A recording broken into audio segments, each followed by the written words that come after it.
Good evening, curious minds out there across the internet. I'm your host, DJ Joshua, and you are currently tuned in to the Behind the Radio for Season 2, Episode 5, The Strange Case of Cold and the Mothman.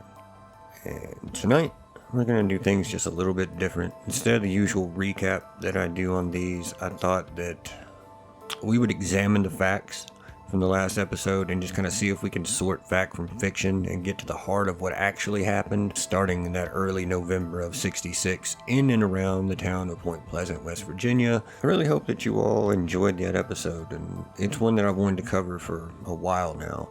It's just, I finally got to do it, and it's also one of those stories, if you follow the Facebook page, I talked about it somewhat, where in the process of researching the story in more depth, getting ready to do the show, and I do a lot of the research well in advance.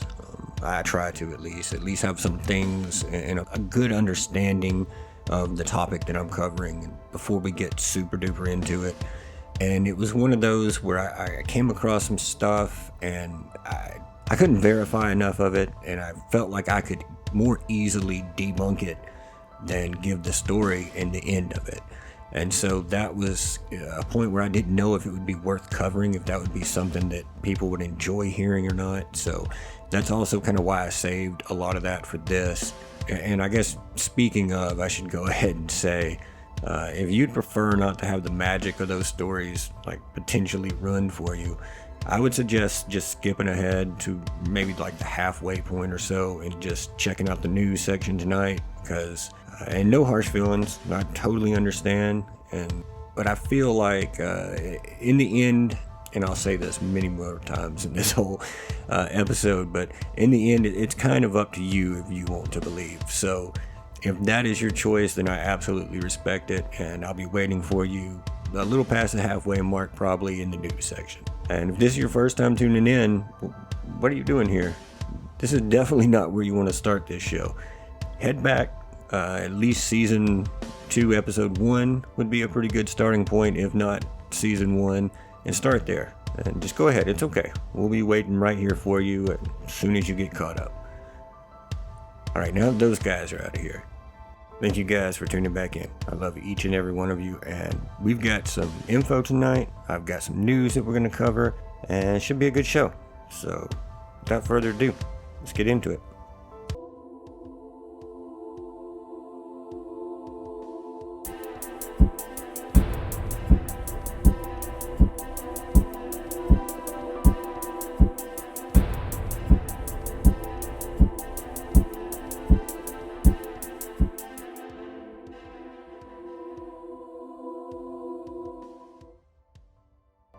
Alright, so let's get started with just kind of an overview of everything, I guess.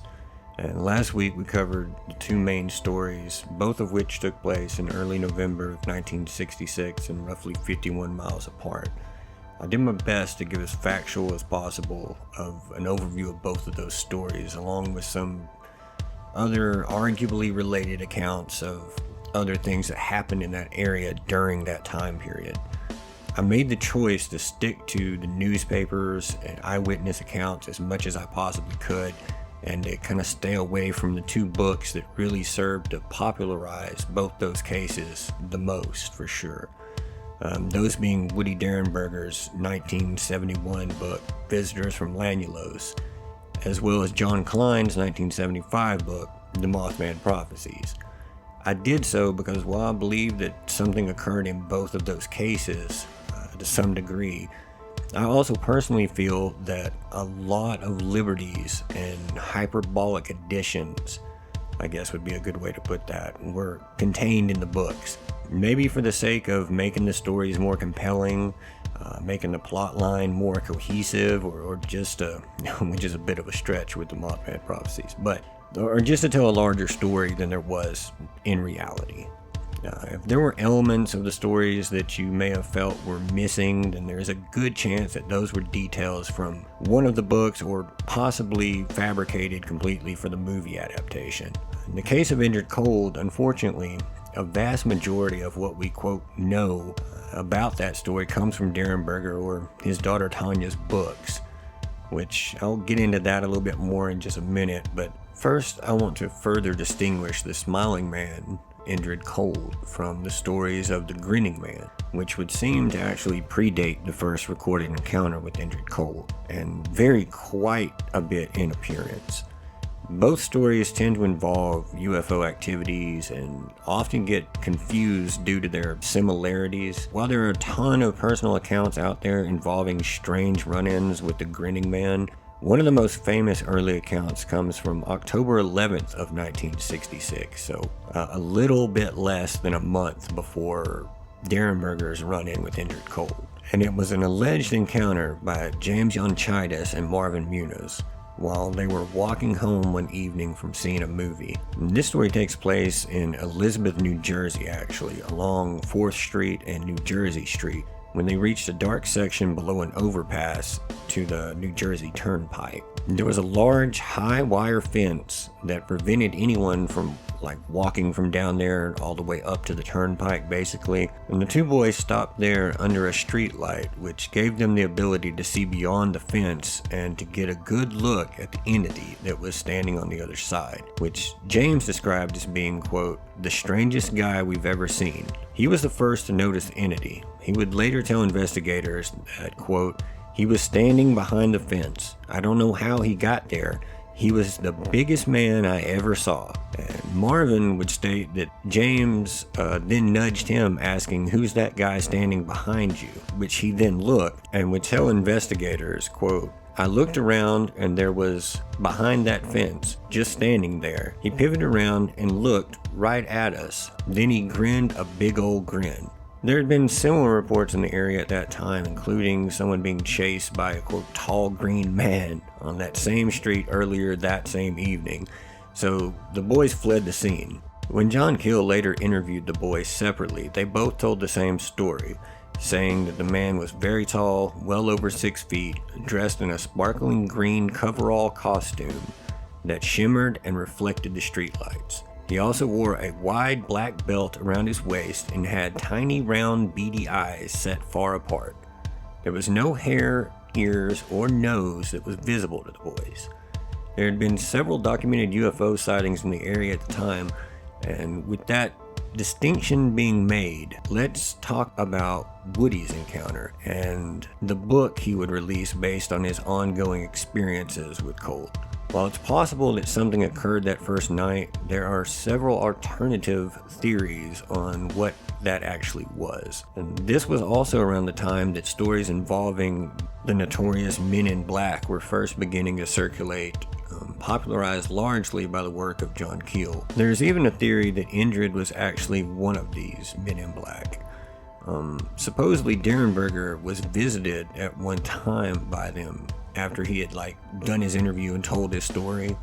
Shortly after, some guys that were hiding in the bushes, it was like two hunters, they had a scoped rifle, and they were trying to get a peek of the Indrid Cold character or whatever. And they're actually the ones that I found the only account of him being visited by these, quote, Men in Black. They didn't know what they were seeing, but based on their descriptions, that's what it would sound like. And I have no idea about the validity of that, just to be completely honest. But supposedly before that, Derenberger had never heard of them, and after that day, he developed, a healthy fear of them.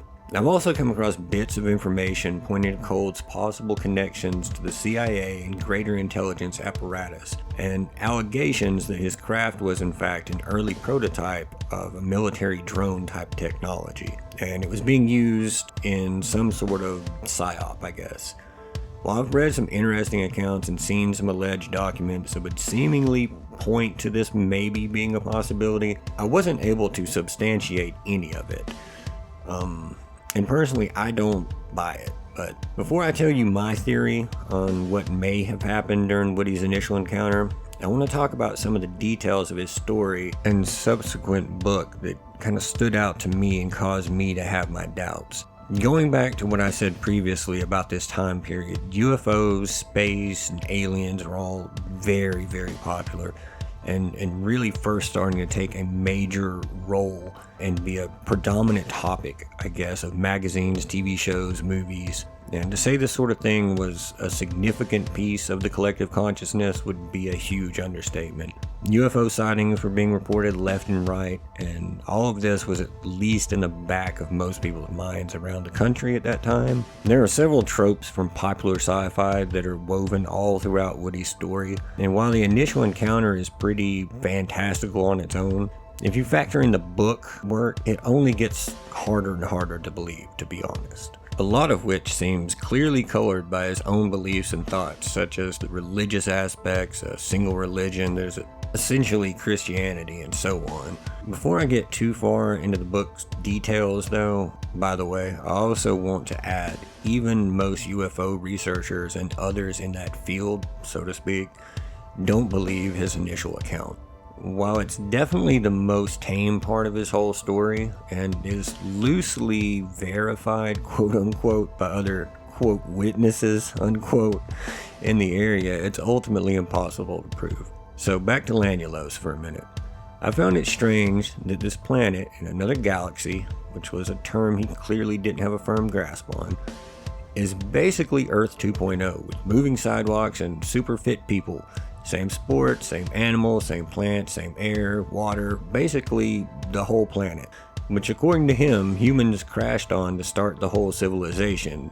And it just so happened to be the exact same as Earth. But everyone is ultra fit, healthy, telepathic communists. Just seems a bit odd to me. If you happen to be a fan of it or just believe Woody, that's perfectly fine. I'm not here to judge.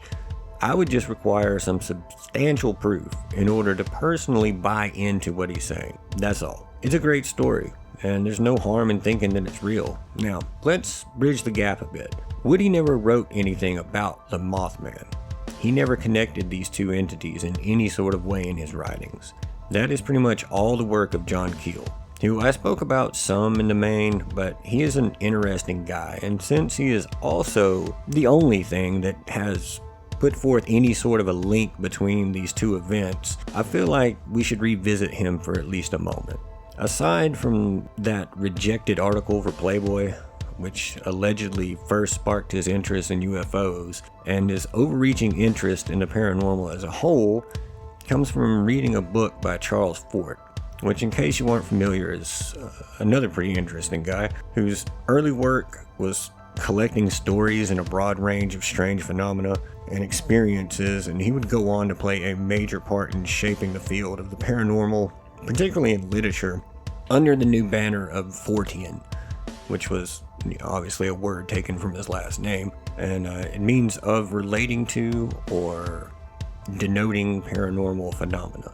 It would become the vogue term in relation to strange and unusual occurrences during the early part of the 20th century through the late 70s, particularly among his admirers, of which Keel could be easily counted. Keel would go on to travel the world, see the, quote, abominable snowman, end quote, or Yeti, for the one or two old school WCW fans that I just know will listen to this at some point. Write a book based on his travels called Jadoo, Mysteries of the Orient, a slightly problematic title, and from most accounts it needed an extra do in there. From there, he would then further develop his interest in ufology and cryptids during the 60s, and upon seeing the reports of both the Derenberger sighting as well as those of the Mothman, in his own words, he felt drawn to the Point Pleasant area, which he took his first field trip to in December of 1966. UFO reports were ramping up in the area and started hitting the news the following April. Keel would write that many UFO and Mothman witnesses were also reporting surreal visitations from, quote, foreign-looking strangers that would pull up in brand new black cars and clothes, allegedly asking questions about Keel and his movements and encouraging them not to speak about their sightings to anyone else. These nefarious men in black would play a sizable role in his Mothman Prophecies book, and while he didn't invent the MIB, he would coin that acronym and served to elevate an otherwise obscure piece of UFO-related lore to the pop culture status that it currently enjoys. Keel would interview Derenberger while in the area as well, another person who is alleged to have had an encounter with the MIB. Derenberger's inclusion in the Mothman Prophecies, as well as frequently disjointed and occasionally, to be kind, absurd leaps in logic by Keel, serve as the only scant connections between Indrid Cold and the Mothman, which, by the way, is hardly even mentioned in the book that's bearing his name. While some of Keel's work is still highly regarded in Fortean circles, in particular, the follow-up to the Mothman Prophecies, The Eighth Tower, on extraterrestrials and the super spectrum, the prophecies, to me at least, seem more like the largely incoherent ramblings of a very overconfident and somewhat underqualified person on the verge of losing it at times. I don't mean to completely just doo-doo on this book. It's an interesting read and has its redeeming qualities, but from a journalistic perspective, it doesn't do a great job of sticking to the facts or laying them out in a clear narrative or even cogent manner. I don't want to completely dismiss all of Keel's work either, though. I've heard Eighth Tower and some of his other work is much better, and Mothman Prophecies has its moments for certain, like I said. A lot of what he wrote has lived on to greatly impact the field of the paranormal. For the purposes of the episode, and for collecting and piecing together what truly happened during all the events of this time, I just found it lacking and somewhat confusing. Speaking of the events, let's get down to brass taxes and see if we can figure out what really happened, or try to at least, in part 2. The breakdown.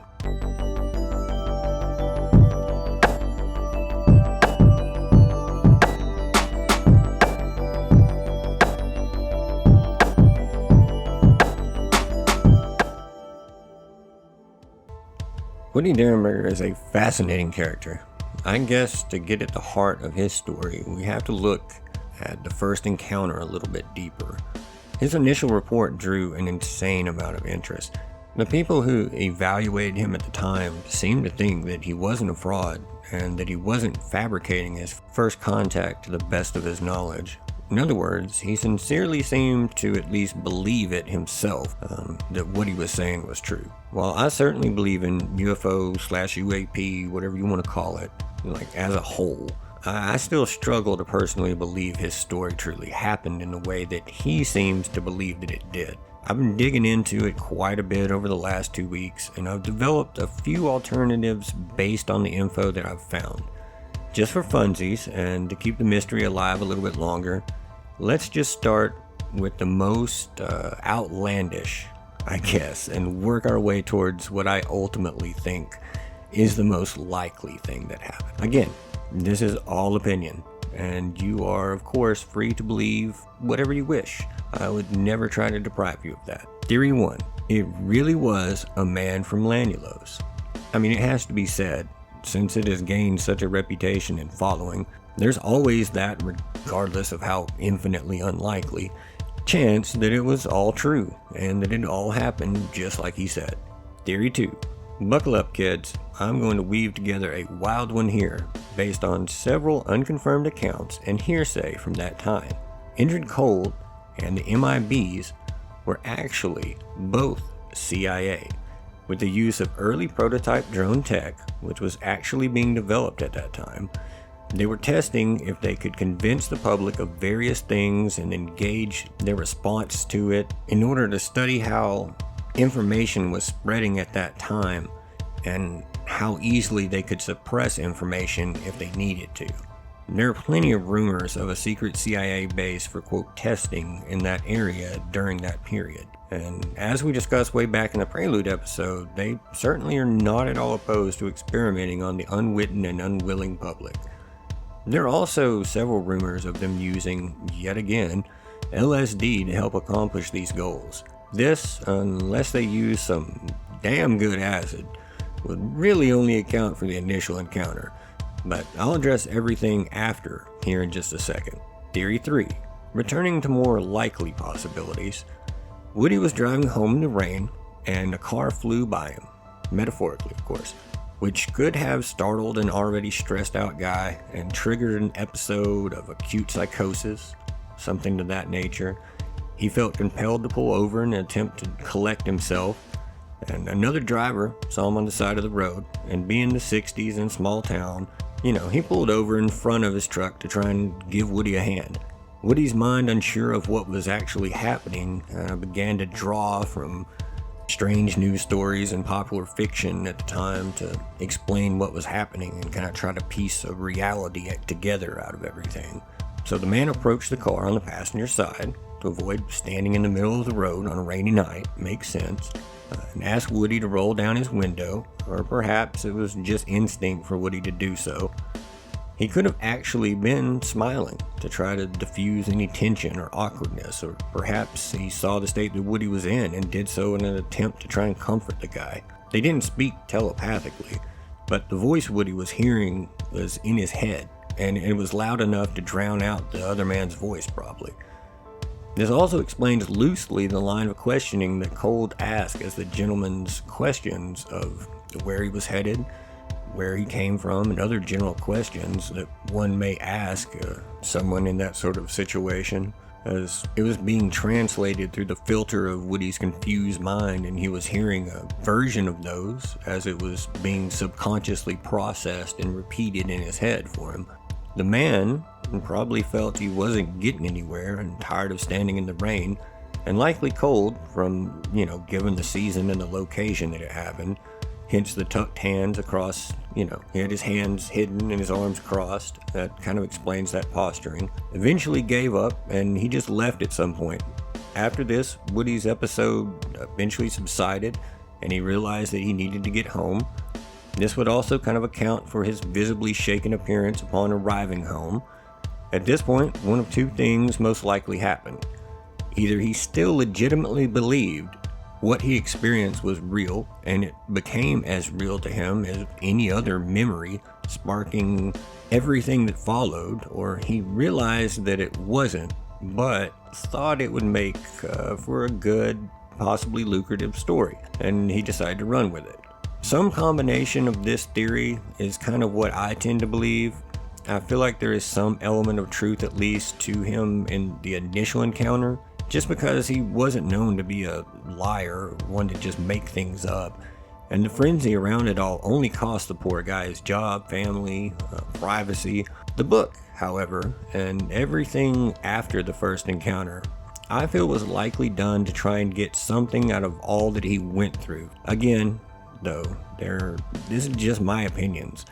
Maybe he really met a humanoid alien from Lanulos. Who knows, I guess. With no real way to prove or disprove his story, ultimately we are just left with opinions and conjecture, and what we choose to believe. Now, for our Mothman, this is a very interesting and compelling story, I have to admit. Separating the facts from the fiction in this one is not an easy task, let me tell you. And I suppose it kind of comes down to who you choose to believe. As wild as the initial Scarberry and Millette sighting was, by all accounts, they definitely had an encounter with something, and I believe at least a few others have, or thought they did at least, as well. A lot of all the other craziness and any connection to Indrid Cold or the Silver Bridge, for that matter, comes almost exclusively from two people, Gray Barker and John Keel, who were both credited with coining that term Men in Black, as well as popularizing the whole concept. As far as I can tell, Men in Black was originally from Barker, but Keel added the MIB acronym and really helped to further popularize it. Gray Barker was also a hoaxer, who apparently didn't really believe in UFOs and wrote on them and other strange topics purely for financial gain. Barker's book, which beat Keel's The Mothman Prophecies to press by 5 years, titled The Silver Bridge, was the first to put forth the collapse of the Silver Bridge had some connection to the Mothman sightings. They both would travel to Point Pleasant to investigate the story, and initially they actually discussed working on a book together about it. According to Keel, Barker wrote the initial draft, which he, quote, deliberately stuck in fictional chapters regarding the events that never happened. Keel apparently was opposed to this approach, and he withdrew his involvement at that point. Keel is an interesting character in his own right, though, as we've already kind of discussed in the main episode. While according to Keel's own research, the sighting of Mothman only really occurred for 2 months at the end of 1966. But he still puts forth that it went on for 13 months and culminated with the Silver Bridge collapse. Apparently, Keel initially concluded that Mothman was likely the result of people just seeing an unusually large bird, or it was completely erroneous to blame the collapse of the rickety old Silver Bridge on flying saucers or men in black. However, when the Mothman Prophecies was actually released, his views had seemingly changed somewhat, and the Mothman was now a nefarious ultra-terrestrial, as well as a harbinger of doom, warning of the impending collapse. In writings between Barker and Keel, there are major differences in what Keel wrote at the time of his investigation and what he ultimately would write in the book, raising even more questions about its accuracy. This was uncovered by John C. Sherwood, a former business associate of Barker's who published an analysis of the letters, along with some of them, for an issue of Skeptic Inquirer.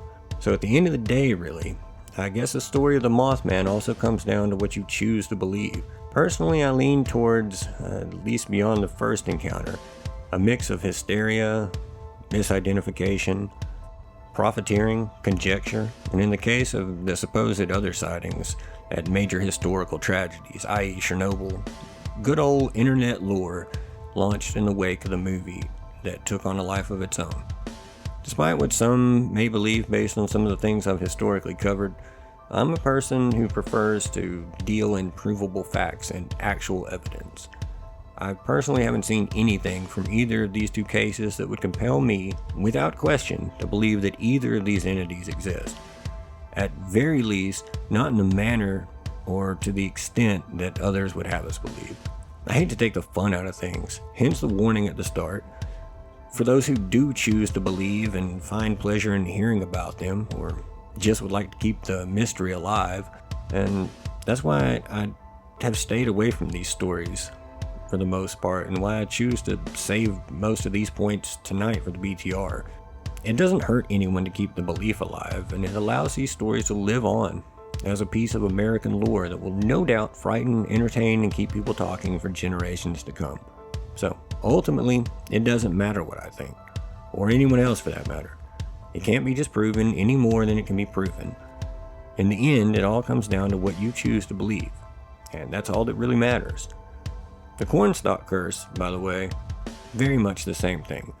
A great story and a convenient boogeyman, but real evidence on either side, at least as far as I can tell, is pretty thin at best to non-existent. So now that I've probably ruined two great stories for you, let's go ahead and get into some news real quick, shall we?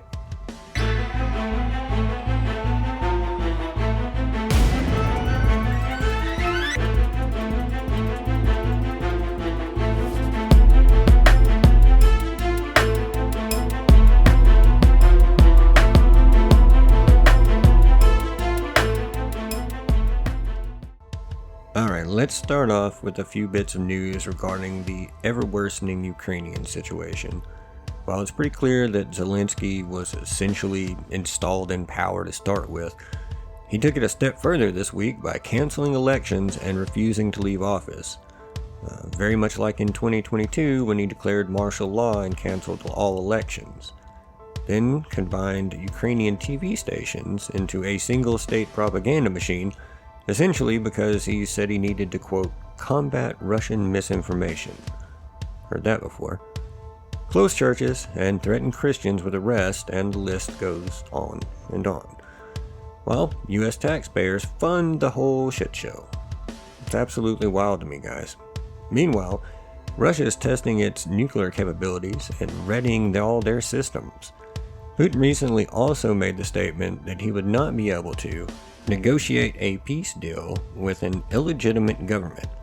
Basically, the only way to reach a peace deal is with a rightfully legitimate government, and Zelensky doesn't qualify to him.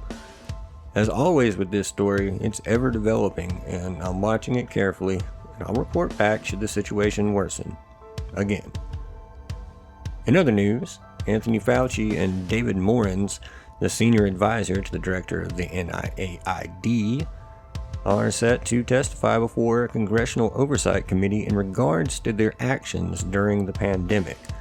Lawrence is currently in hot water himself after emails obtained via congressional subpoena show him openly bragging about how to make emails disappear and about deleting emails to avoid turning them over to the public under the Freedom of Information Act. A direct quote, which comes from an email he wrote to Pete Daszak, whose organization EcoHealth Alliance just had its federal funding suspended over its role in contracting controversial coronavirus research to the Wuhan Institute of Virology. It goes as follows, quote, "I learned from our FOIA lady here how to make emails disappear after I am FOIA'd, but before the search starts, so I think we are all safe. Plus, I deleted most of the earlier emails after sending them to Gmail." In another email he says, "We are all smart enough to know to never have smoking guns. And if we did, we wouldn't put them in emails. And if we found them, we would delete them." End quote. I can't even tell you guys how happy I am to see this all starting to come out finally and kind of further vindicate the statements that I made way back in February of 2020. We the people have a right to know what really happened during the pandemic, especially considering that our tax dollars most likely funded it. As the lawsuits continue to pile up, it's really only a matter of time before we know a whole lot more about the jabs as well. I'm sure you guys already know that I've been all over this whole story since it broke in China, and I will continue to stay on top of it, bringing you guys the latest breaking news whenever it happens. But I would highly recommend you guys checking out the Select Committee. It's going to be quite the show, I have a feeling. Now, for our top story of the night, I'm sure that all of you are aware of the helicopter crash and subsequent death of Iranian President Ibrahim Raisi on the 19th. While it is currently being blamed on an old helicopter and bad weather, some notable elements have surfaced that may indicate a different story. Iran is considering all possible explanations and not ruling out sabotage. German sources, including those within Welt newspaper, believe that it was an assassination. Many fingers are pointing at Israel after tensions have escalated in recent weeks following Iran's missile strike. Also of interesting note is the crash occurred after secret talks between Iranian officials and representatives of the U.S. administration in Oman, only days before that. According to sources in the area, as well as briefly reported by the New York Times, who stated that they held talks through intermediaries trying to smooth over the threat of a larger scale conflict in the Middle East. While I would certainly never claim that they had anything to do with what happened, the CIA has a very long and storied history of assassinating leaders opposed to U.S. endeavors and interests. They have wanted Iran under our influence for decades now. This all takes place after a series of, let's say, accidents, coincidences, during this month, such as the May 15th failed assassination of Robert Fico. Same day, reports emerged about the prevention of a plot to overthrow the Turkish president, Recep Erdogan. Then on the 16th, Serbian police in the north of the country detained a man for threatening President Alexander Vučić. All of this preceding the May 19th crash. While nothing is concrete and many questions linger in this very fluid situation, I've seen some unconfirmed reports of a joint operation between Mossad and CIA operatives and the use of a high-energy microwave-powered weapon. As wild as that definitely sounds, the capability does exist, as does weather manipulation to create a perfect cover. Something made even more suspicious by the fact that all weather satellite imagery from May 19th over that area has allegedly been deleted and is completely inaccessible. If such a weapon was used, it could explain why no Mayday signal went out. The GPS beacons designed to activate in the event of a crash were suspiciously inactive. Just speculation at this point, with very little to go on, but highly suspicious and very convenient, particularly for anyone seeking to destabilize Iran. And if you think that was risky to cover, wait until you see what our next episode has in store. All I can say for now is that in a brief return to Season 1 style, I'm about to go all in on one of the biggest and furthest reaching conspiracies of all time. And together, we will try to get to the bottom of it. Until then though, as always, I really appreciate all of you for tuning in. Don't forget to leave a comment in the Q&A if you're new here, to share your thoughts. I'd love to hear them. And I'll talk to all you guys again real soon on the next Clandestine Radio.